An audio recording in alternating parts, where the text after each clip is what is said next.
Mesdames, Messieurs, bonsoir et très heureux de vous retrouver dans cette émission spéciale consacrée au bilan du 4e Forum des mines et du pétrole de la CEDEAO. En effet, le Bénin a accueilli du jeudi 22 février et ce jusqu'au 24 février 2024 au Palais des Congrès de Cotonou. Ce forum régional, dont la cérémonie d'ouverture a été présidée par le ministre d'État en charge du développement, de la coordination de l'action gouvernementale, Abdoulaye Biotchani, placé sous le thème ressources géostratégiques et technologies, quelle stratégie de mutualisation pour la création de valeur ajoutée en Afrique de l'Ouest. Cette rencontre de haut niveau a rassemblé des délégations gouvernementales des États membres de la CEDEAO, des représentants des secteurs miniers et pétroliers, investisseurs nationaux et internationaux, experts de l'industrie minière et pétrolière et cadres à divers niveaux du secteur. Ce soir, justement, dans cette émission spéciale avec mes invités, nous ferons le grand bilan de ces 3 jours d'activité. Nous reviendrons sur les différentes activités menées et surtout les grandes décisions et recommandations qui en sont issues. Et pour faire cet exercice, je suis avec, bien entendu, M. Bayorani Dabiré. Vous êtes le directeur de l'énergie et des mines de la CEDEAO. Bonsoir et merci d'être avec nous. Bonsoir, merci pour l'invitation. Et puis en face de vous, j'ai M. Adjo Kanon Basile. Vous êtes le secrétaire général du ministère de l'énergie, de l'eau et des mines. Merci aussi d'être avec nous ce soir. Merci beaucoup, M. Guédeno. Et à côté de vous, M. Adjinia Archil, vous êtes le directeur général des hydrocarbures et autres ressources énergétiques au Bénin. Merci aussi d'être avec nous ce soir. Merci beaucoup. Pour cet exercice de grand bilan. Merci. Et puis vous qui représentez la CEDEAO sur ce plateau, dites-nous justement au niveau de la CEDEAO, pourquoi avoir pensé à la tenue d'un forum? Merci. C'est une question très intéressante qui nous permet de parler de la coopération régionale et du rôle de la CEDEAO comme pour l'intégration régionale au niveau des États membres. Comme vous le savez, nous travaillons dans un certain nombre de secteurs. Et si vous prenez par exemple le secteur de l'énergie, on a commencé depuis un certain temps à mettre en place un certain nombre d'institutions et d'agences. Et actuellement, nous avons par exemple tous les 14 États membres et j'allais dire continentaux de la CEDEAO qui sont interconnectés. Et nous ouvrons les chantiers, j'allais dire presque simultanément, mais avec un certain nombre et un certain décalage en fonction des enjeux et aussi en fonction des, j'allais dire, de la spécificité, si vous voulez. Ce qui est important dans la coopération régionale, on parle de principe de subsidiarité, c'est de laisser l'État ou l'acteur qui est le plus proche du terrain faire le travail qu'il a.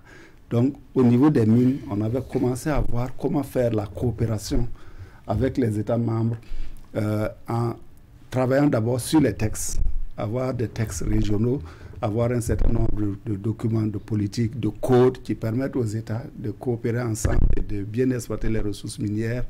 Et ensuite, on a fait un certain nombre d'actions qui nous ont permis de savoir qu'il faut une plateforme d'échange et de coopération entre les différents acteurs du secteur minier.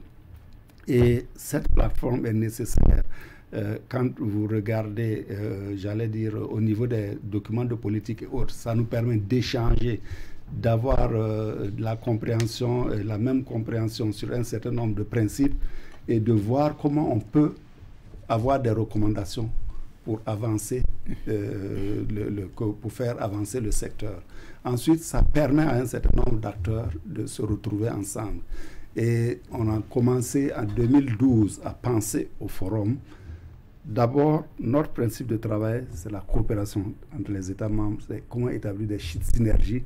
C'est la commission de la CEDEAO, on va dire, qui a mis en place ce forum, mais à travers les États membres. On a fait des réunions d'experts là-dessus, on a fait des réunions de ministres là-dessus, pour établir le schéma, comment organiser ce forum. Et on a fini par dire, voilà, le meilleur schéma, c'est de le faire en PPP avec les États et de choisir un État pour organiser un forum et de le faire de façon périodique. Et on a choisi la périodicité de 2 ans. Et on a commencé effectivement en 2015 à Accra. En octobre 2015. Alors, je rappelle que nous sommes à la 4e édition. C'est donc une initiative récente pour une CEDEAO qui existe depuis une 40aine d'années. Pourquoi n'avoir pas pensé à ça un peu plus tôt? Oui, c'est comme je vous le disais, je parlais du principe de subsidiarité. Si vous considérez le domaine des mines, le domaine du pétrole qui font Ecomov, vous allez vous rendre compte que ces domaines-là, au début, étaient beaucoup plus, je n'ai pas dit de chasse gardée, mais c'était beaucoup plus exploité au niveau national. C'est ça, c'est ça. Et vous devez aussi savoir qu'il y a eu une phase d'exploration et de recherche où il faut d'abord confirmer l'existence des ressources et tout ça. Et ça fait que le boom minier, même dans nos régions, n'était pas au début, dans les années 75. Les choses ont évolué. La CEDEAO, et ensuite les choses ont évolué. Et ça nous a permis d'ouvrir le chantier sur les mines au niveau de la CEDEAO, notre coopération, entité de coopération régionale. D'accord. Alors, au niveau de la CEDEAO, comment le choix des pays d'accueil, comment ça se fait? Par exemple, pour la 4e édition, c'est le Bénin qui se sent honoré. Comment le choix est fait? Oui. Comme je vous le disais, on organise le ECOMOF, le Forum des mines et du pétrole, la CEDEAO, de façon périodique, chaque 2 ans, et en faisant, j'allais dire, une sélection des pays. C'est presque par compétition, si vous voulez. On fait un dossier où on a, j'allais dire, nos termes de référence. On envoie ce dossier à tous les pays et on essaie de mettre en place un comité qui va analyser les offres données par chaque pays. Et on verra le meilleur pays, enfin le pays qui a fait la meilleure offre cette année. Et si vous regardez, par exemple, on avait commencé à Accra, après on a fait une autre compétition et on a choisi la Côte d'Ivoire et on l'a fait à Abidjan. Ensuite, c'était le Niger. Et pour cette fois-ci, on a pu avoir le Bénin qui a été sélectionné. Donc le dossier était assez lourd. Oui, c'est comme ça. Je vais poser la question au secrétaire général du ministère qui a sans doute participé à la constitution de ce dossier. Vous vous sentez quand même honoré d'avoir accueilli ce grand forum ici à Cotonou? Oui, en effet, c'est un honneur pour nous. Et puis n'oubliez pas que le Bénin est un pays d'hospitalité. Donc le Bénin est honoré d'abriter cette 4e édition. Nous pensons que cela est à l'actif de notre gouvernement. Cela est à l'actif du ministre qui est en charge des mines et du pétrole. Je veux parler, n'est-ce pas, du ministre Samou Seydou Adambi et tout le gouvernement qui a soutenu, n'est-ce pas, donc, notre dossier, nos propositions, nos offres, pour que cela puisse retenir l'attention de la commission de la CEDEAO. Nous estimons aussi que d'autres pays, peut-être aussi dans des dossiers meilleurs, mais donc l'année prochaine ou l'année prochaine, nous allons continuer, n'est-ce pas, donc, à regarder quel est le pays qui va nous recevoir. Alors, quel est, à votre niveau, ces 3 jours, comment le Bénin s'est illustré justement en matière d'accueil, de réception hôtelier, n'est-ce pas, pour ses participants? Vous voyez, le principe aujourd'hui, c'est de tout faire bien et même très bien. Donc, d'abord, faire le point de ce que nous avons comme réceptif hôtelier, où est-ce qu'on peut héberger nos eaux de marque, est-ce que nous avons les moyens pour y aller, qu'est-ce que nous mettons en place comme dispositif sécuritaire, qu'est-ce que nous mettons en place comme commodité pour que nos hôtes se sentent à l'aise chez eux, comme si c'était effectivement chez eux, parce que n'oubliez pas que pour le gouvernement, tout Africain doit pouvoir se sentir comme chez lui au Bénin. C'est d'ailleurs pour ça que un Africain n'a pas besoin de visa avant de venir chez nous au Bénin. Donc, il y a d'abord les commodités logistiques. Il faut d'abord s'assurer que nous les avons et qu'on a pu donc les tirer vers le haut.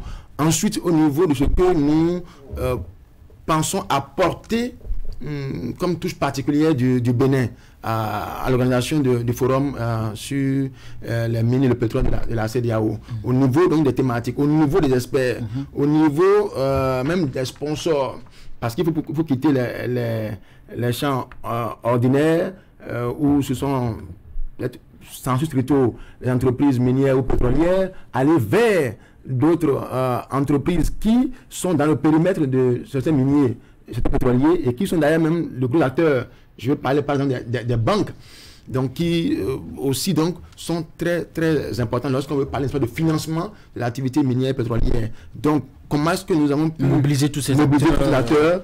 C'était des jours d'activité. Voilà. Alors je vous reviens, M. Adjenian, dans un instant.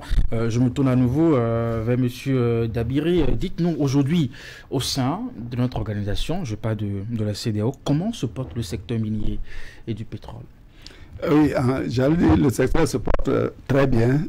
Si vous regardez au niveau du secteur minier, il y a un certain nombre d'entreprises minières qui y travaillent. On a vraiment beaucoup d'exportations de produits miniers.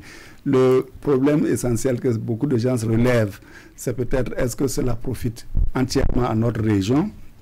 Et c'est en cela, sur ça que nous devons tous travailler pour, j'allais dire, établir des codes et des lois et des textes qui permettent d'avoir une création, une rétention de valeur ajoutée dans notre région et permettre aussi à tous les investisseurs de, j'allais dire, tirer leur compte aussi. Ce n'est pas appauvrir les gens qui viendront pour nous aider, mais qu'il y ait un accompagnement gagnant-gagnant. En tout cas, c'est une question fondamentale, comment tirer profit de ces ressources. Nous y reviendrons tout à l'heure.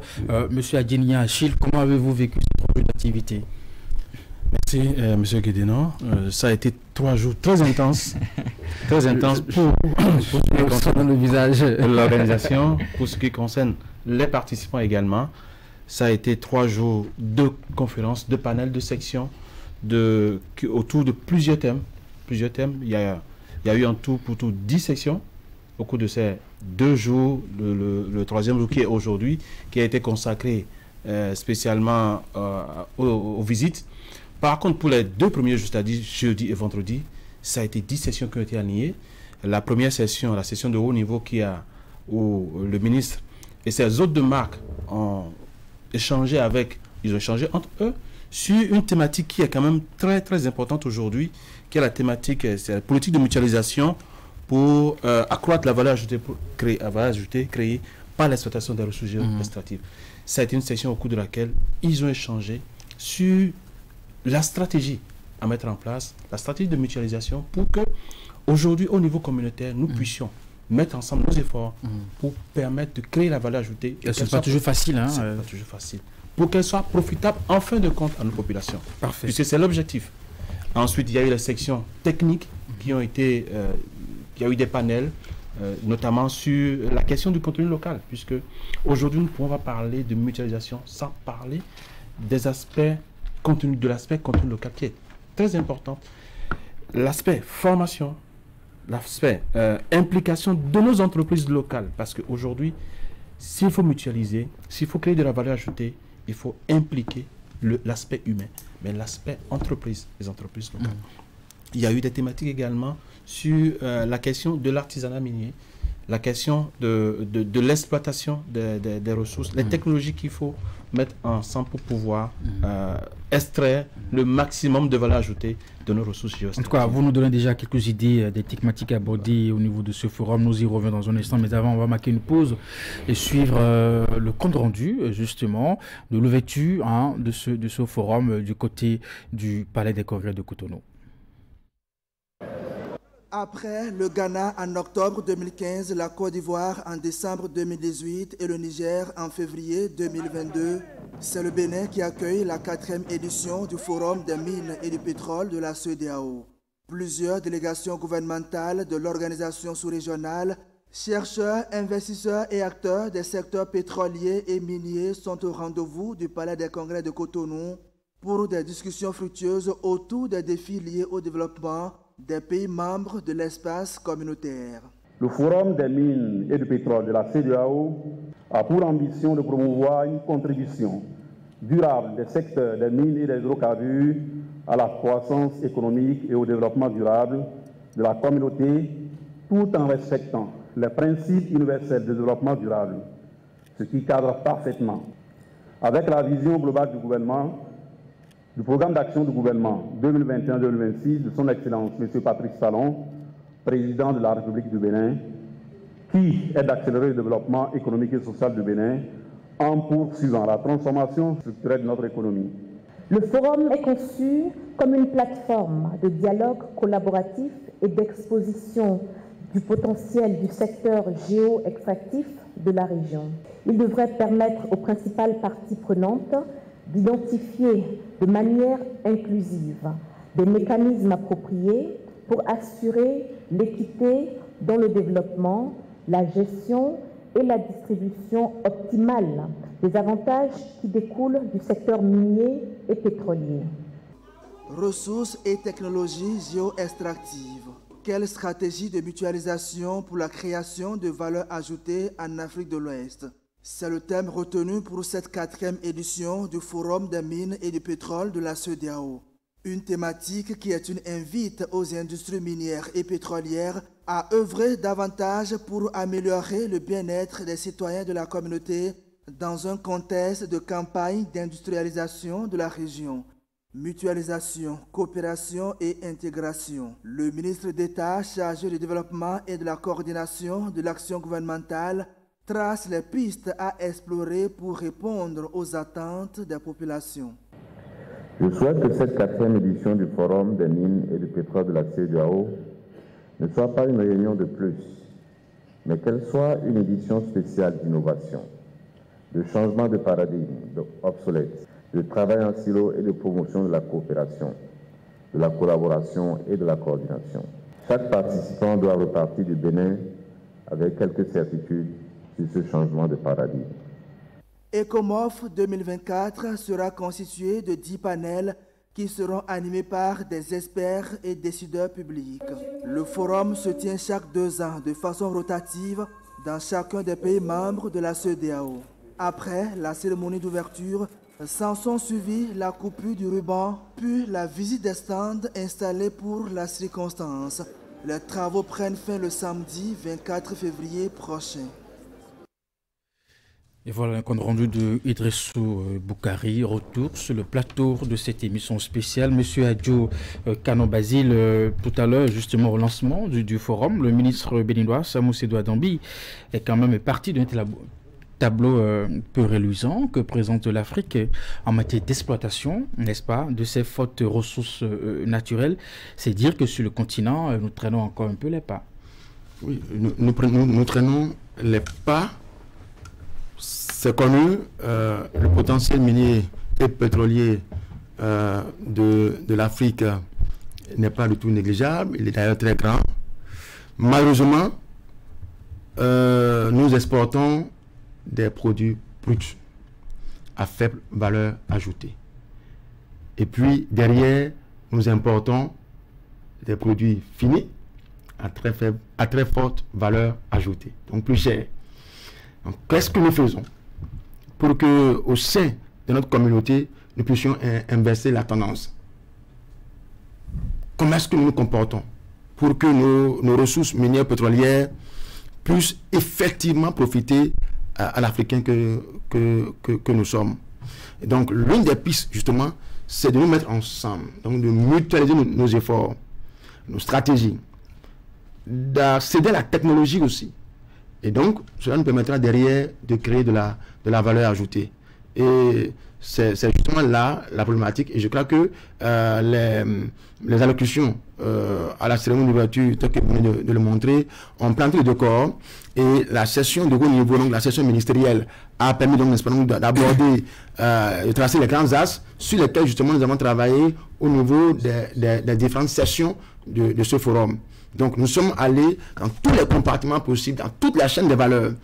Parce que l'industrie minière pétrolière, ce n'est pas que le volet exploration, ce n'est pas que le volet exploitation. Il y a d'autres choses autour, il y a tout ce qui est secteur connexe, parce qu'il ne faut pas oublier que le secteur minier pétrolier se comporte comme un levier qui tire les autres secteurs. Lorsque vous devez amener une mine quelque part ou bien développer une activité pétrolière quelque part, derrière il faut créer des infrastructures, donc il faut la main d'œuvre, il faut la nourriture pour ceux qui vont travailler. Donc c'est complexe. Donc nous avons travaillé sur tous les segments de la chaîne de valeur de l'industrie minière et pétrolière. Et nous sommes heureux d'avoir reçu à Cotonou les experts dans chacun de ces domaines-là qui ont pu opiner sur chaque thématique et à la fin nous avons fait des formulations. Et d'ailleurs, les sessions qui ont été proposées pour ECOMOF 2024 ont tenu compte justement de ces segments-là, de ces leviers, là où nous avons constaté des faiblesses. Tout à l'heure, le directeur général des hydrocarbures du Bénin a montré que nous avons parlé par exemple de l'artisanat minier. C'est vrai que par le passé, on ne pensait pas que l'artisanat minier pouvait créer une certaine valeur ajoutée, mais lorsqu'on regarde la forte proportion de population qui est impliquée qui est impacté par l'artisanat minier, on ne peut plus, n'est-ce pas, donc, laisser l'artisanat minier pour compte. Il faut l'intégrer dans l'industrie minière, il faut l'intégrer dans la chaîne de valeur et donc pouvoir capter donc, les alternatives positives de l'artisanat minier. La question du contenu local, il faut aller au-delà de ce que les entreprises minières pétrolières peuvent faire d'elles-mêmes. Il faut que cela, n'est-ce pas, nous puissions, n'est-ce pas, disposer des tests, comme certains pays l'ont déjà fait, des lois réellement qui encadrent la politique du contenu local dans nos États. Et que, comme l'a dit tout à l'heure le directeur, ce n'est pas que nous voulons capter toute la manne des compagnies minières pétrolières. Non, nous voulons pas donc un système où la compagnie minière ou pétrolière privée gagne, où les États aussi gagnent, où aussi les communautés, les populations riveraines aussi gagnent, où chacun tire un profit de la manne minière ou la rente pétrolière. Donc, nous avons conçu, n'est-ce pas, un modèle qui nous a permis d'aborder tous ces segments-là. Et nous espérons que les recommandations qui sont issues de ce forum vont aider non seulement la commission de la CEDEAO, mais chaque État membre. Nous allons faire notre de ces recommandations-là, et chacun à son niveau verra quoi mettre comme instrument, comme politique, comme stratégie, comme activité à la plus petite échelle pour que ces recommandations-là ne soient pas rangées dans les tiroirs. Je crois que c'était, n'est-ce pas, donc, le souhait et l'orientation donnée par le ministre d'État. Et il ne faut pas que ce soit un forum de plus. Absolument. Et puis, dans votre logique, il disait que chacun doit repartir avec des certitudes, n'est-ce pas, de ce forum. Alors, Monsieur Adjenian, vous qui avez un œil depuis votre tablette sur les thématiques à aborder, sur cette problématique, comment on a pu évoluer durant ces 3 jours? Comme le secrétaire général du ministère de l'Énergie de l'Eau et des Mines l'a dit, le panel de haut niveau a fixé les grands axes. D'accord. Ensuite, les panels qui ont été développés ont abordé la question par exemple de la technologie. D'accord. Sur cet aspect par exemple, qu'est-ce qu'on a dit de ça, hein? Vous voyez, aujourd'hui, il y a que nous n'avons pas les moyens justement de ces technologies et ça nous pose un problème. Justement. Au moins, on est prêt à mobiliser les ressources, on est prêt à créer des écoles, des universités pour former des jeunes. Qu'est-ce qu'on a dit? Parfaitement. Vous savez, le ministre, dans son allocution d'ouverture, a abordé un aspect, la question du financement aujourd'hui. Nous avons une industrie géoextractive qui est alimentée par des fonds, je dirais, d'entreprises occidentaux. Il est important pour l'Afrique d'avoir ses propres financements parce qu'aujourd'hui, nous allons vers nous allons vers une situation où l'Afrique risque d'être à court de financement de ces financements-là. Donc, il faille aujourd'hui que l'Afrique mobilise elle-même ses financements et qu'elle puisse s'acquérir par elle-même la technologie, quitte à ce qu'elle soit progressive. Le transfert de technologie doit être effectif aujourd'hui. Il ne l'est pas encore. Le transfert de compétences également. Aujourd'hui, sur le terrain, ça veut dire qu'au niveau de nos États, nous avons des ressources, certes, mais nous n'avons pas la technologie pour les exploiter. Parce que justement, c'est à cause de ça que nous sommes obligés d'exporter la matière brute. Et ça, malheureusement, c'est ça qui n'est pas bon. C'est pour ça qu'aujourd'hui, il faut que nous passions à l'action. Il faut que les États africains passent à l'action en se disant, il faut qu'on arrête cela, il faut qu'on ait la technologie nous-mêmes, qu'on puisse traiter nos produits bruts sur place. Et c'est ça là la seule chance d'accroître la valeur ajoutée sur nos produits géoextractifs. Pour ce qui concerne le volet, le renforcement de capacité, ça a été une thématique qui a été très abordée. Nous avons invité des experts, des enseignants de haut niveau, pour qu'ils nous disent comment la stratégie, les modèles à appliquer pour renforcer les capacités, pour former des gens, des Africains, qui peuvent exploiter cette nouvelle technologie que nous aurons. Nous avons discuté, comme je l'ai dit tout à l'heure, du contenu local. Le transfert de technologie passe par là. Ça, c'est l'aspect technologie. L'aspect entreprise, qui nécessite qu'on implique les entreprises locales. Vous voyez, on l'a dit précédemment, nous avons une entreprise occidentale qui vient exploiter nos ressources. Vient avec sa technologie que parfois nous ne connaissons pas. Il est important, même si elle vient avec une technologie, là maintenant, il y a nos entreprises sur place qui peut-être ont les compétences, mais on ne le sait pas. Il faudrait les associer pour qu'elles puissent acquérir cette technologie. Sur le plan humain, c'est des experts de ces entreprises-là qui viennent. Il est important que nous mettions à côté que nous ayons la formation, qu'on mette nos cadres béninois aux côtés de cela pour qu'ils apprennent. Et plus tard, ils pourront développer, pourquoi pas améliorer cette technologie pour que nous puissions avoir des compétences, comme je le dis, des compétences aussi bien humaines que technologiques pour pouvoir mettre en valeur nos ressources géostratives. Pour vous qui êtes à la tête de la direction générale des hydrocarbures et autres ressources énergétiques, dans ce secteur de façon spécifique au Bénin, comment est-ce qu'on évolue? Est-ce qu'au niveau de notre État, par exemple, on fait ce qu'il faut justement pour avoir non seulement de la technologie, mais une ressource humaine de qualité pour pouvoir travailler? Je peux vous assurer une chose, sous le ministre de l'énergie de l'EDM, M. Samou Seydou Adambi, il fait ce qu'il est nécessaire. Il donne le meilleur de lui-même pour que nous puissions aller à cette... C'est un ministre leader. Il nous a... il travaille fortement à cela. C'est vrai, l'état de l'eau n'est pas reluisant. Mais l'espoir est permis. L'espoir est permis au regard de ce que nous attendons dans les prochains mois, pourquoi pas dans les prochaines années. L'espoir est permis. Cela n'empêche, ceux qui sont là aujourd'hui donnent le meilleur d'eux-mêmes pour que nous puissions avoir cette valeur ajoutée, nous puissions travailler à mettre en valeur. Nous sommes prêts, nous sommes déterminés à ce que, à la mise en valeur, de nos ressources géostratiques, aussi bien le secteur minier que dans le secteur pétrolier. Parfait. Oui, monsieur le G, vous avez un truc à ajouter? Oui, rapidement, sur justement ce que nous faisons dans le secteur des hydrocarbures pour faire avancer un peu les choses. Vous savez que c'est une industrie qui évolue très rapidement. Donc il faut s'adapter le jour le jour. Il faut être prêt. Qu'est-ce que nous avons fait ces derniers mois, ces 2 ou 3 dernières années? C'est de regarder rapidement quel est notre arsenal juridique. Le moderniser rapidement. Parce qu'il était déjà un peu vieux. Et là, le code pétrolier que nous utilisons aujourd'hui date de 2006, mais avant qu'il ne soit adopté en 2006, c'est que c'est un code qui était resté il y a un peu longtemps, quelque part, et donc il était même dépassé, presque dépassé avant d'être adopté en 2006. Nous sommes aujourd'hui en 2024, donc qu'est-ce que nous avons fait il y a quelques 3-4 ans derrière, c'était l'espoir de le moderniser, ce qui a été fait. Et donc de prendre sur le test dans le périmètre, n'est-ce pas, encore de l'industrie pétrolière.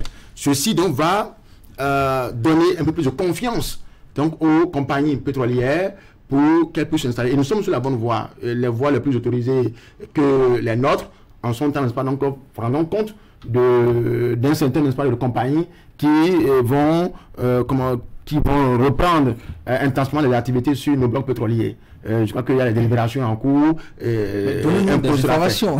Justement, vous voyez, dans le secteur pétrolier, on ne serait pas.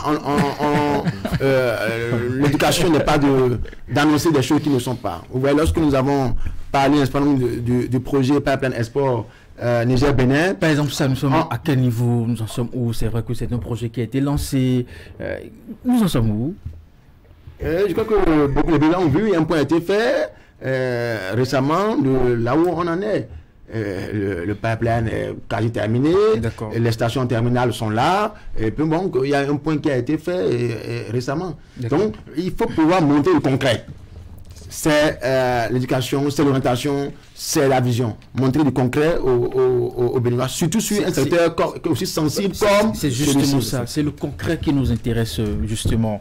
Je me tourne vers M. Sediao sur ce plateau. Vous savez ce que les gens pensent de ces rencontres, de ces sommets à l'image de ce forum? On se retrouve, on parle, on prend des décisions et puis après on passe à autre chose. Mais les problèmes restent et demeurent. Est-ce que ce forum n'est pas une rencontre de plus? Qu'est-ce que ça apporte concrètement à nos États? D'accord, je vais répondre à votre question. Mais avant, j'aimerais dire, comme vous parlez du pipeline, que en fait, ce matin, il y a eu une visite. Nous, on a pu visiter le terminal. Je peux vous dire que de ce qu'on nous a montré, de ce qu'on a dit, en tout cas, ils sont prêts pour l'opération. Maintenant, c'est peut-être un certain nombre de réglages qui restent. Sinon, on a pu visiter ensemble ce terminal. Maman, je l'ai constaté. Oui. Non loin de la frontière. Maintenant, pour revenir sur le forum, les recommandations, est-ce au niveau des États, un forum de plus, comme le ministre d'État nous l'a déjà dit, il ne faut pas que ce soit un forum de plus, et ça n'a pas été un forum de plus.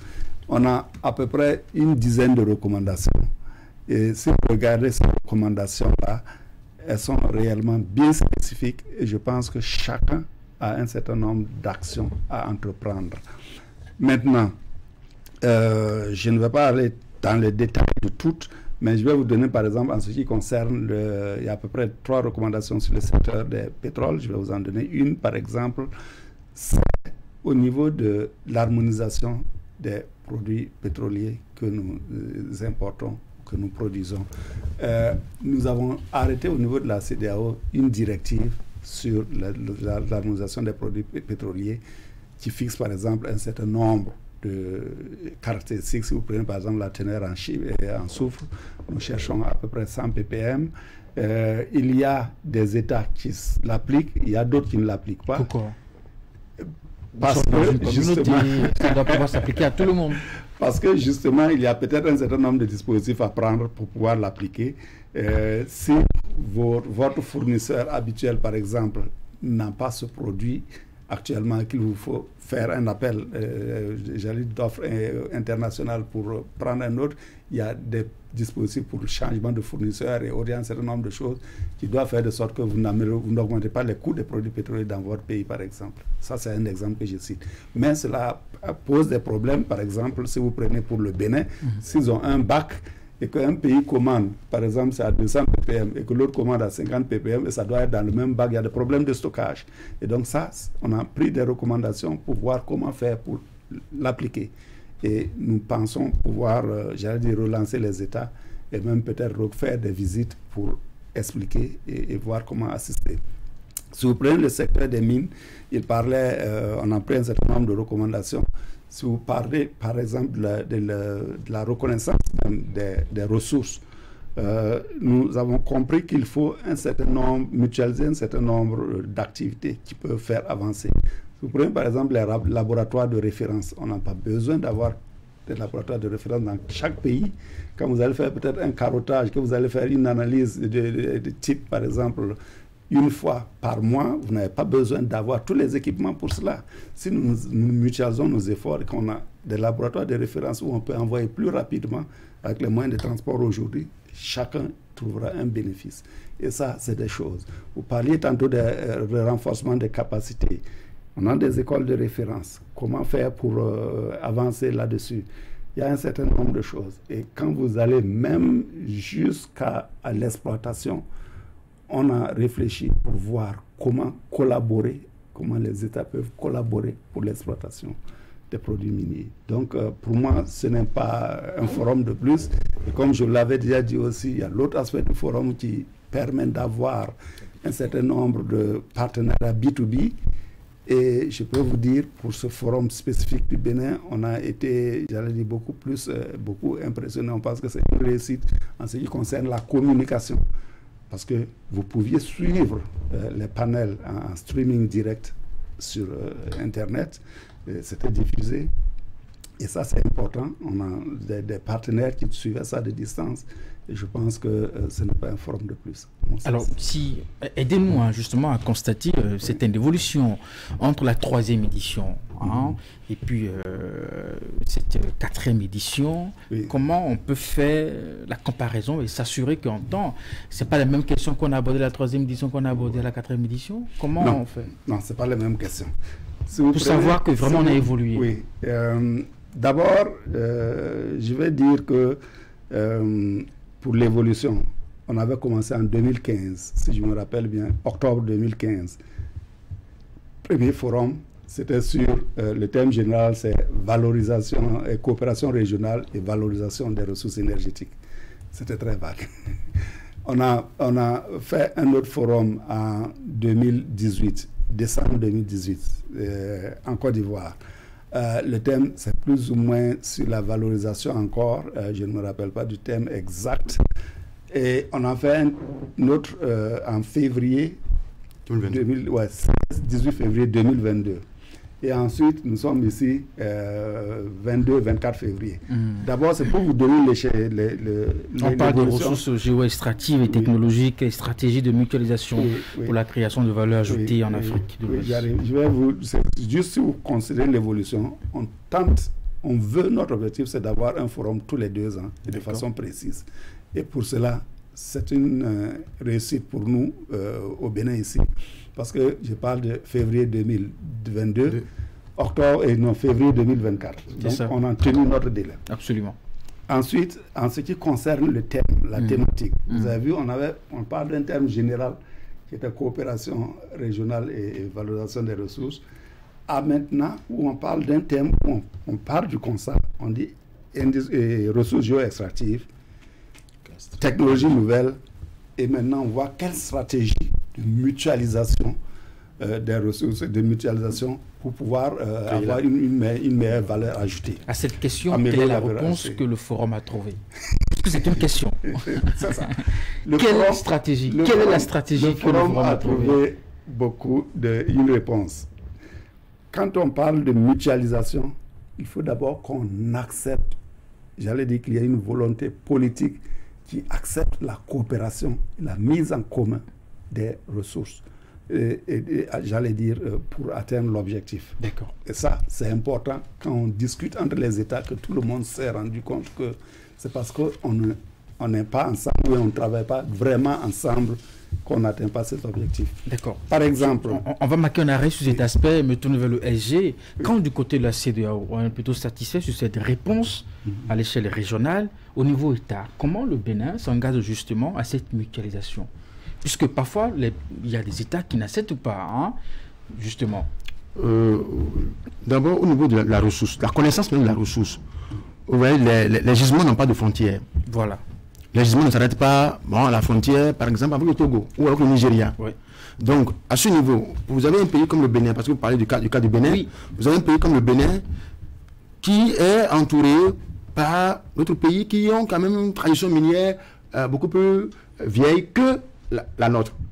Donc, pour nous, nous allons continuer à travailler, d'ailleurs, on le faisait déjà, dans ce que nous appelons n'est-ce pas, des travaux de corrélation géologique.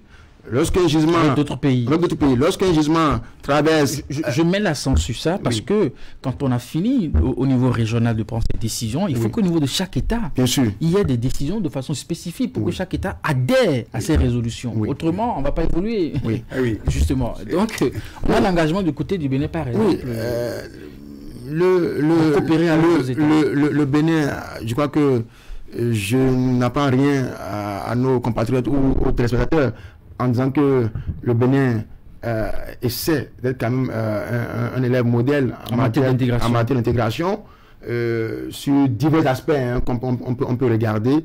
Dans le secteur minier ou pétrolier par exemple, la directive sur la qualité, sur les spécifications des produits pétroliers par exemple, le Bénin l'a respecté. C'est ça. Donc on a veillé à cela tout en tenant compte aussi des desiderata de certains pays qui utilisent notre corridor. Donc, qu'est-ce qui a été fait? Ok, si tel pays n'est pas encore prêt pour respecter cette directive, qu'est-ce qu'on met en place comme facilité? Et donc, au Bénin, il y a une espèce de ce que nous appelons des questions de ségrégation ou des espèces des bacs pour parler terre à terre ou des tanks des bacs ont été donc dédiés pour ces pays-là. Donc, nous respectons, nous tenons compte de la diversité, nous respectons aussi la diversité. Parce que tout à l'heure, le directeur en charge de l'énergie des mines, la Constitution a dit, c'est le principe de la subsidiarité, donc chaque État est libre, n'est-ce pas, de conduire sa politique à la base. Nous accompagnons, nous regardons.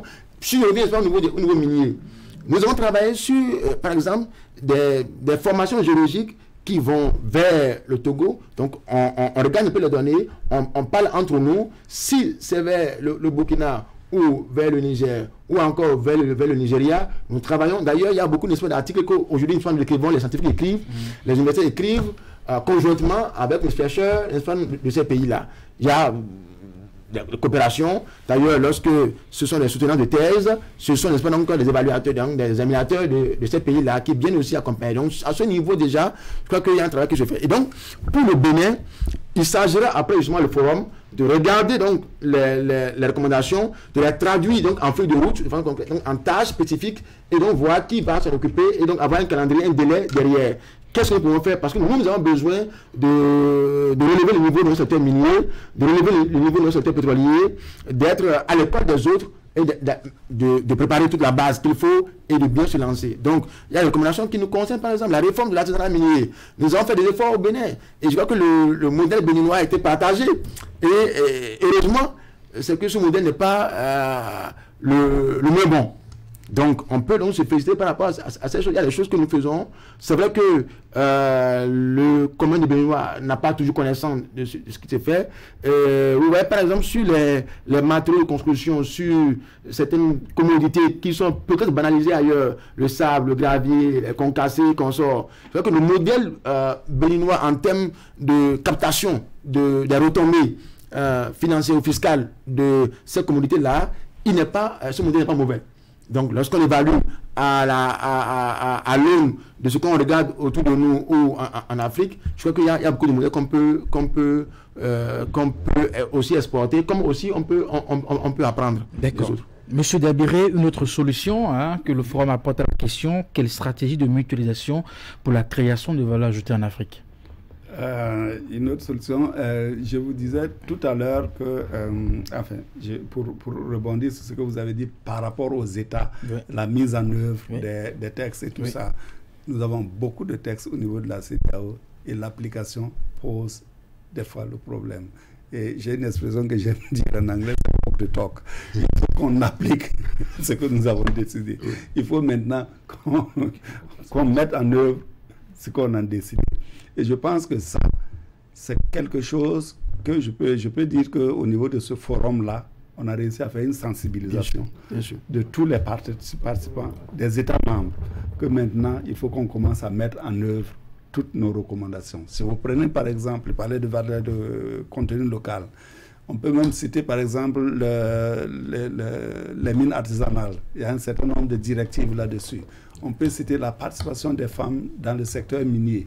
Il y a un certain nombre de directives que la CEDEAO a prises là-dessus. Et donc tout ça, il faut que ce soit mis en œuvre pour que l'on puisse avancer ensemble. Est-ce que le véritable problème après, ce n'est pas cette volonté politique qui manque assez souvent dans la mise en œuvre de ces recommandations? Il ne faut pas on laisse la balle seulement au niveau du politique. Il faut qu'on voit aussi au niveau de la population. Comme je vous l'ai dit, la CEDEAO, c'est la CEDEAO des peuples. Et c'est assez, j'allais dire, c'est dit simplement comme ça. Mais si vous prenez par exemple la mise en œuvre du droit de la libre circulation des personnes et des biens dans l'espace CEDEAO, ce n'est pas seulement une volonté politique qui fait qu'on peut dire qu'elle n'est pas mise en œuvre exactement comme on le souhaite. C'est beaucoup plus au niveau des populations. Il faut que nous tous, nous puissions accepter ce texte-là. Monsieur Adjinia, on a commencé par avoir quelques recommandations avec Monsieur Dabiré. Est-ce qu'il y en a d'autres qui devraient nous intéresser à la fin de ce forum? Je pense qu'à la fin de ce forum, la principale recommandation qui est à retenir, c'est celle de passer à l'action. Non, fondamentalement pour moi, tout se résume là. Et qui doit passer à l'action? Le directeur en chef de l'énergie l'a dit.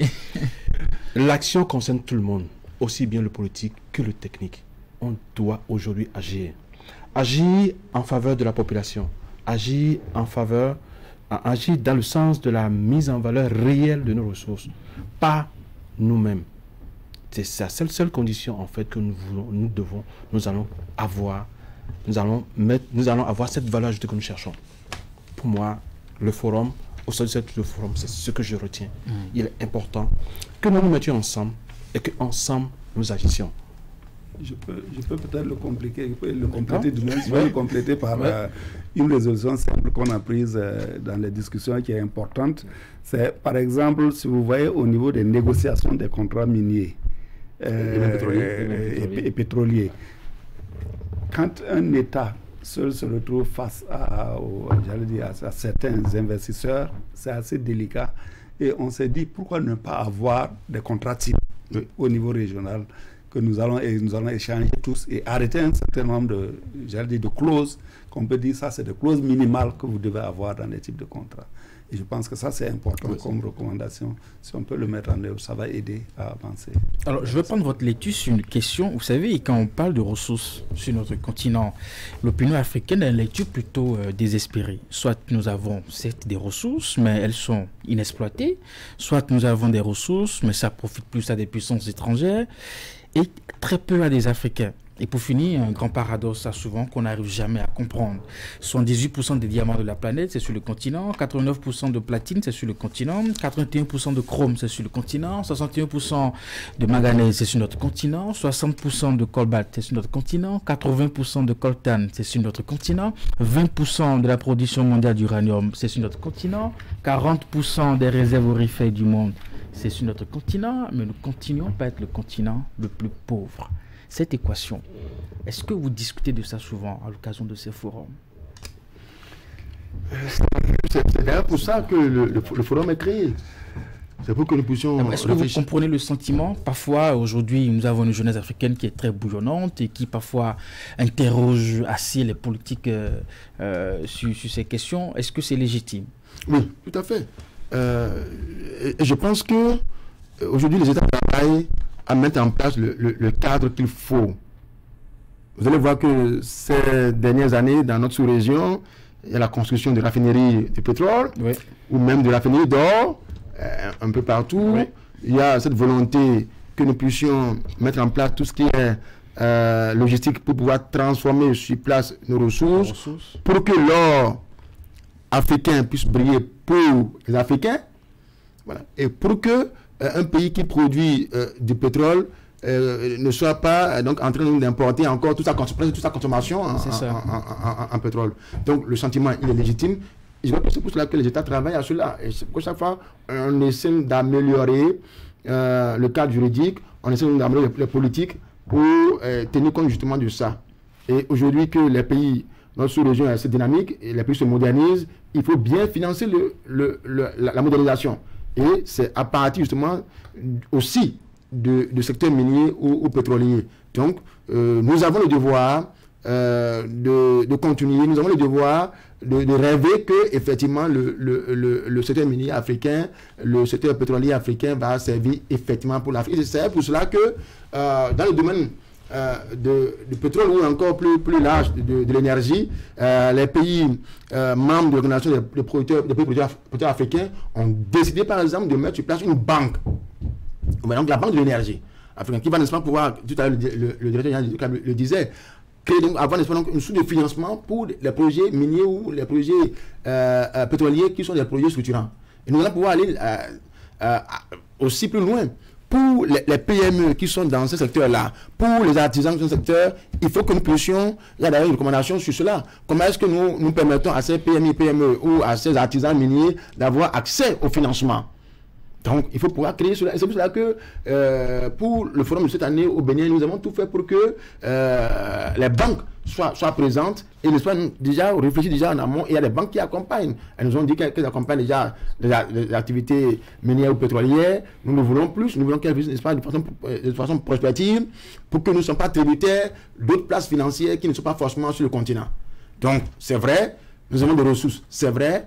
Donc, comment nous faisons pour que ça puisse servir les Africains? Et ce qui est heureux dans ce forum aussi, c'est que nous avons pu mobiliser des nationalités qui sont au-delà de notre communauté de la CEDEAO. C'est ça. Presque 25 nationalités de tous les continents étaient représentées sur le forum. Et nous avons eu 70 entreprises qui ont animé des stands d'exhibition. Et donc, il y a eu des panels B2B. Et l'une des innovations aussi peut-être de ce forum, c'est que la Fédération des chambres des mines de la CEDEAO a pu tenir une assemblée générale pour réfléchir aussi comment apporter une contribution majeure. Donc, ainsi de suite, je crois que c'est la volonté de tous. Moi, je n'accuse pas toujours les politiques. Je me dis que si chaque cadre à son niveau, si chaque Africain à son niveau faisait ce qu'il devait faire normalement, ce n'est pas un chef d'État, ce n'est pas un ministre qui viendra se mettre à la frontière entre deux États et la CEDEAO pour voir si le trafic se passe normalement, s'il n'y a pas de tracasserie au niveau des frontières. Ce n'est pas le politique qui fera cela. Et d'ailleurs, les distributeurs de produits pétroliers, les importateurs, le groupement des importateurs de produits pétroliers l'ont relevé. Il faut qu'on puisse aller plus loin pour que le transport, la distribution de pétrole soit facilité et qu'il y ait moins de tracasseries. Donc moi, je crois que chaque acteur à son niveau, chaque cadre d'administration, chacun à son niveau doit pouvoir contribuer à cela pour que le secteur minier africain, le secteur pétrolier africain puisse effectivement servir d'abord l'Afrique. Rapidement, M. Adjenia, justement, sur cette problématique, hein, comment on peut procéder tout ça et continuer peut-être le continent le plus pauvre? Je pense que le chemin aujourd'hui est en train d'être tracé depuis trois éditions et aujourd'hui la 4e édition. Il faut renverser la tendance. Il faut renverser la tendance. Et que, comme l'a dit le secrétaire général, que chacun à son niveau se sente impliqué dans la chose. Qu'on ne pense pas que c'est pour les autres, mais c'est pour nous. Mais le bénéfice, c'est pour la nation en fin de compte. Il faut qu'on s'y mette. Il faut que, effectivement, les États se mettent ensemble, mutualisent réellement les technologies tant humaines que technologiques, que techniques, pour que la chose soit effective. Nous devons aujourd'hui nous rendre compte que seul on ne peut pas. Il faut qu'au plan communautaire, les décisions qui sont prises... Il faut de l'investissement massif. Mais justement, beaucoup d'argent. D'où l'importance des financements. Les privés, tout le monde. C'est le secteur, en fait, le secteur minier, le secteur pétrolier, c'est le secteur capitalistique. C'est le secteur qui nécessite de gros investissements.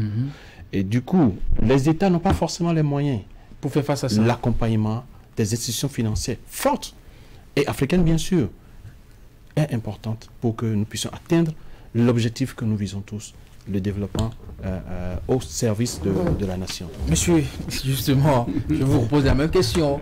Quelle réponse la CEDEAO apporte, n'est-ce pas, à ces Africains qui pensent que nous avons tellement de richesses, mais nous continuons à être le continent le plus pauvre. On manque de lumière, même pour avoir d'énergie dans nos maisons, mais pourtant nous avons de l'uranium. D'accord. D'abord, j'aimerais vous dire que la préoccupation, elle est réellement légitime. Ce n'est pas seulement au niveau de la jeunesse, même au niveau de certains acteurs, comme insoupçonnés, hein, vous pouvez vous rendre compte que même des chefs d'État en parlent comme une préoccupation fondamentale. Même hier, dans le forum, je me rappelle, une personne assez âgée a fait un cri de cœur. Hein, il a dit que c'est un cri de cœur et il dit que nous avons beaucoup de ressources et actuellement, quand les jeunes vont venir, peut-être qu'il n'y aura plus ces ressources, mais il y aura seulement des trous. Qu'est-ce qu'ils vont nous dire? Qu'est-ce qu'on va faire? Et c'est fondamental. Et ça a été débattu beaucoup longtemps. Et maintenant, c'est la solution que je peux dire qu'on ne réussit pas. En tout cas, à trouver la solution, ou en tout cas, les effets de la solution ne sont pas encore perceptibles. Pour moi, c'est comme un problème, j'allais dire, structurant, complexe et autres. Et donc, il faut des solutions qui donnent des résultats réellement sur le terrain. Là, vous parliez tantôt de l'énergie. Pour l'énergie, je suis dans le domaine il y a quand même un certain temps. D'accord. Et j'ai fini par me dire qu'il y a beaucoup plus un problème de gouvernance qu'un problème que de ressources. Ou humaines. Et je pense qu'il faut qu'on améliore la gouvernance. Nous avons mis en place un programme d'amélioration de la gouvernance du secteur de l'énergie dans l'Afrique de l'Ouest. On a commencé et on essaie de voir quels vont être les résultats. Parce qu'il faut qu'on arrive à avoir, j'allais dire, des contrats transparents. Quand on parle de corruption, qu'on arrive à être sûr qu'il n'y en a pas. Quand on parle de responsabilité, normalement, s'il y a une coupure, ceux qui sont derrière, qui n'ont pas fait leur travail, doivent pouvoir répondre de ça. Répondre. Ceux qui font bien le travail et qu'il n'y a pas de coupure aussi, doivent les encourager. Être encouragés. Donc ça, c'est des choses sur lesquelles on travaille. Dans le secteur des mines, je suis là-dedans. Ça ne fait pas aussi longtemps. Mais je pense que, pas mutatis mutandis, comme on le dirait en latin, mais il y a toujours quand même un problème de gouvernance. Mais ça fait le lien quoi, à tout problème. Tenez la récente actualité au niveau de la CEDEAO. C'est le départ des pays tels que le Mali, qu'on connaît pour son or, le Niger pour son uranium et le pétrole, le Burkina Faso, 4e producteur d'or du continent. Ces pays claquent la porte à la CEDEAO. Alors, est-ce que cela ne fragilise pas les ambitions d'un regroupement tel que les Comores, par exemple? À mon sens, il y a toujours des efforts pour l'Union. Et je pense qu'aujourd'hui, il y a eu un sommet de la CEDEAO. On attend les résolutions. Donc, on attend les résolutions. Donc, vivement qu'une solution soit trouvée. Vivement qu'une solution soit trouvée. Et pour moi, le plus important, c'est qu'au niveau des populations, il y ait réellement un effet. Justement. Que tous les choix qu'on va faire, que ça puisse bénéficier, parce qu'il y a beaucoup de jeunes qui souffrent actuellement. Nous autres, on peut dire qu'on est vers la retraite et qu'on est pas mal lotis par rapport à d'autres qui ont fini, par exemple, nous, comme moi, quand j'ai fini mon ingénierat, je n'ai pas fait un jour de chômage. Mais il y a des jeunes qui sont là, qui font peut-être combien d'années de chômage. Qui sont frustrés. Avec un doctorat. On va faire un dernier tour de table pour finir cette émission spéciale. Les regards sont tournés vers la 5e édition. C'est pas évident que le Bénin gagne encore. Non, le Bénin, non. On va pas d'autres pays aussi. Même si le dossier. Le principe, c'est que c'est tournant. D'accord. Donc, nous espérons que. Rendez-vous dans 2 ans, c'est ça maintenant? Oui, Vous avez alors, d'abord, est-ce qu'on a tiré vraiment profit de ces 3 jours d'activité à Cotonou pour cette 4e édition? Oui, en termes de retombées pour le Bénin, c'est d'abord d'avoir montré que c'est possible, voilà, d'accueillir, que nous sommes capables d'accueillir, des grands événements, que nous sommes capables de faire des propositions dans le domaine minier et pétrolier. Nous sommes capables aussi de mettre sur la table nos propositions aussi, et qui sont aussi écoutées, qui sont entendues. L'une des retombées aussi, c'est d'avoir présenté aussi notre potentiel minier et pétrolier. Aujourd'hui, on pense que cette plateforme-là, c'est une de plateforme de promotion de ce que nous avons, dans le sous-sol au Bénin. Je crois aussi que cette plateforme, pour nous, aujourd'hui, c'est que lorsqu'on parlera d'un espace minier ou pétrolier, quelques années encore à venir, on parlera d'une espèce de forum de Cotonou. Vu les grandes résolutions, l'engouement des uns des autres, dans le contexte que nous savons, je crois que nous avons quand même, malgré ce contexte-là, eu une audience très élevée, et nous étions déjà surpris que déjà la scène de l'ouverture la salle était très très pleine, et puis les gens sont restés assidus et engagés les panels jusqu'à la fin. Jusqu'à la fin. Et ça, je crois que c'est un point positif. On peut se féliciter par rapport à cela. Et je crois que cette session aussi nous a permis de réfléchir aussi sur la place du genre. Donc, tout à l'heure, M. Dabiré parlait de questions de durabilité, donc nous avons aussi réfléchi sur ça. Comment est-ce qu'on gère pour que demain, effectivement, on exploite, pour que demain, ça profite à deux générations. Il faut qu'on regarde ces choses-là. Donc, je crois qu'il y a même une session qui était consacrée au centre de formation. Au centre de formation dans notre espace. Quelles informations on met en place pour répondre aux besoins de toute la chaîne de l'industrie minière pétrolière. Les questions du genre ont été abordées, les questions sociales ont été abordées, et tout ce qu'on peut réellement aborder dans l'industrie. Comment on fait pour qu'à chaque niveau, on puisse capter de la valeur ajoutée. Toutes ces questions ont été abordées. Nous espérons que... et puis, ça a permis, n'est-ce pas, aussi de fouetter un peu notre tourisme, puisque... des gens qui peut-être n'ont jamais été en Afrique de l'Ouest ou au Bénin, ils sont arrivés et ils sont émerveillés par ce qu'ils ont vu. Nous avons des témoignages de certains des participants qui sont émerveillés par la transformation qu'ils observent dans Cotonou et la périphérie, parce qu'ils sont allés vers ses mains pour voir la station terminale de WAPCO. D'autres sont allés vers Ouida, en voyant un peu une industrie de la gare de sable et faire du tourisme. Je crois que c'est quand même positif, c'est très positif. Nous avons aussi eu l'occasion d'avoir des sessions B2B. Donc, je crois que c'est globalement positif pour le Bénin d'avoir abrité ce forum, et nous remercions, n'est-ce pas, nos autorités, nous remercions le gouvernement pour avoir eu cette grande vision de soumettre un dossier et donc d'abriter ce forum dans ce contexte-là. Parfait. Monsieur Adjelian. Je pense que le secrétaire général a dit beaucoup de choses et a tout dit pratiquement, mais je vais peut-être le compléter en disant simplement que ce forum a eu un impact vraiment positif, un impact important en ce sens que à travers ce forum, à d'autres endroits, le Bénin est aujourd'hui attendu. Ça a permis, en fait, ces B2B ont permis de dire, le Bénin, on vous attend. Sur d'autres places d'importance aujourd'hui. Il faudra encore se préparer. Ah oui, tout à fait. Ah oui. Le challenge, il est grand. Parfait. Et je pense qu'avec le soutien des autorités, nous allons pouvoir Monsieur Dabiré. le faire. Merci beaucoup. Pour moi, le forum a été un succès. Si la CEDEAO devrait noter le Bénin, parce que c'est vous le chef ici, hein. C'est vous le chef ici, c'est le Bénin qui a organisé. Vous, en tant que CEDEAO, une note sur 10. C'est tout simplement bien. C'est plus facile. Allez, votre mot de fin. Oui, j'aimerais dire que en fait, ce forum, j'allais dire, c'était une réussite. Et je parlais d'abord de la régularité, du fait qu'on ait tenu ça à date. Et ensuite, ce qui est important, il faut voir, on a pu avoir beaucoup plus de réflexion, de thèmes. De production intellectuelle. Voilà, par rapport à ce qui s'est passé à Niamey, par exemple. Donc, comme nous essayons de voir comment améliorer, c'est très important.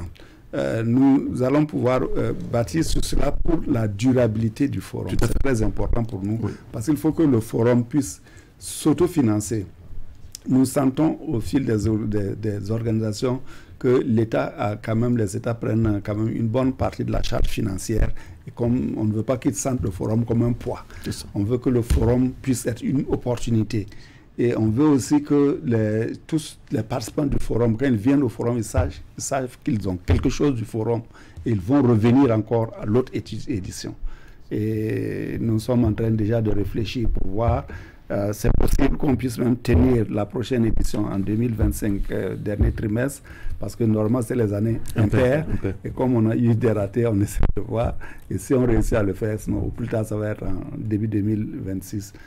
C'est ce que je peux vous dire. Et vraiment, merci. Merci à vous, Monsieur Dabiré. Mais Madame, Monsieur, c'est la fin de cette émission consacrée, bien entendu, au bilan de la 4e édition du Forum des mines et du pétrole de la CEDEAO qui s'est déroulé ici à Cotonou, du côté du Palais des Congrès, placé sous le thème ressources géoextractives et technologiques et les stratégies de mutualisation pour la création de valeur ajoutée en Afrique de l'Ouest. Bien entendu, cette rencontre de haut niveau a rassemblé des délégations gouvernementales des États membres de la CEDEAO, des représentants des secteurs miniers et pétroliers, investisseurs nationaux et internationaux, experts de l'industrie minière et pétrolière, bien entendu, et puis cadres à divers niveaux du secteur. Tout au long de cette émission, nous avions évoqué justement les travaux qui se sont déroulés, les décisions, les recommandations. C'est donc la fin de cette émission. J'étais avec Monsieur Bayorani B. Dabiré, vous êtes le directeur de l'énergie et des mines du côté de la CEDEAO. Merci vraiment d'être passé sur Canal 3 Bénin. En face de vous, Monsieur Adjo Canon Basile, le secrétaire général du ministère de l'énergie, de l'eau et des mines. Merci vraiment d'être passé ce soir. Et puis de l'autre côté, j'ai Monsieur Archil Agénian, directeur général des hydrocarbures et autres ressources énergétiques au ministère justement de l'énergie, de l'eau et des mines. Merci vraiment d'être passé ce soir. À très bientôt. Mesdames et messieurs, bonne suite de programme sur Canal 3 Télévision.